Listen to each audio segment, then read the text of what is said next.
we've seen some ultra-traditionalists make, quote, being traditional, unquote, an end in itself, leading to various types of liturgical idolatry.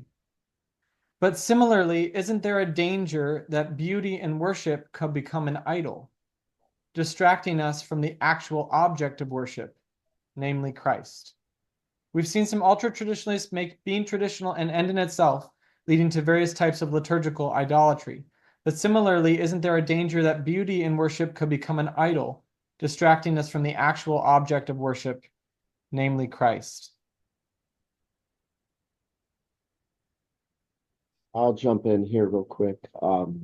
Please. It's just a matter of fact that every idol started out as something beautiful because it's something of God's creation.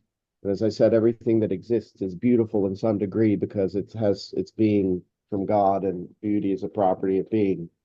So we go right back to the beginning. The tree of the knowledge of good and evil, created by God, part of the paradise. This thing of beauty, something created by God, is used by the serpent as an instrument for our downfall. So absolutely, yes. Beauty can become an idol. And it's a danger that we have to be aware of. I think that the phrase beauty, the beauty of holiness, perhaps would guard our hearts from this happening if we never separate beauty from holiness, the pursuit of holiness. And beauty leading us ultimately, as I said, beauty, the intent of beauty is to lead us into the contemplation and knowledge of God.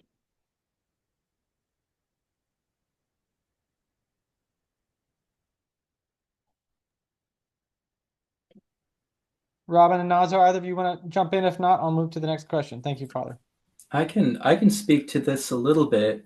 One thing that is a little similar to this that I've come across is emotion in church and emotion in our worship, right? And I've been part of several debates amongst colleagues of mine who are both very traditional and, well, I guess people like myself who have no problem writing something new that is still within the tradition.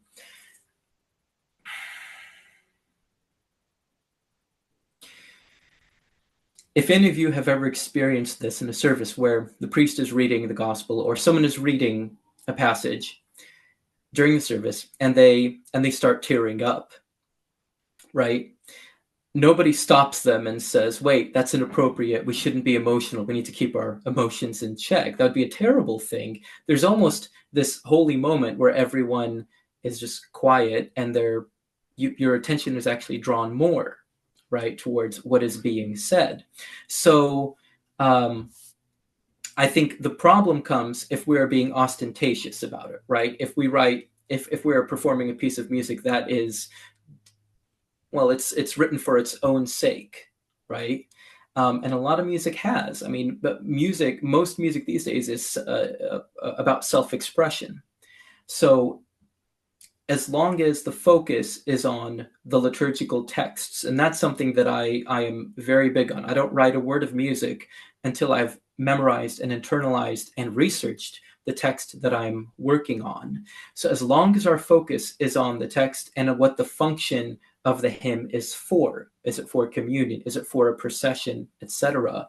Then I feel that there's really no danger of that. It's only when, as Father brought up, when you have someone who wants to express their own idea, like the architect who did those corners, which really creeps me out just imagining it. I get very claustrophobic very easily, and so just picturing that, I would not want to be in a place like that.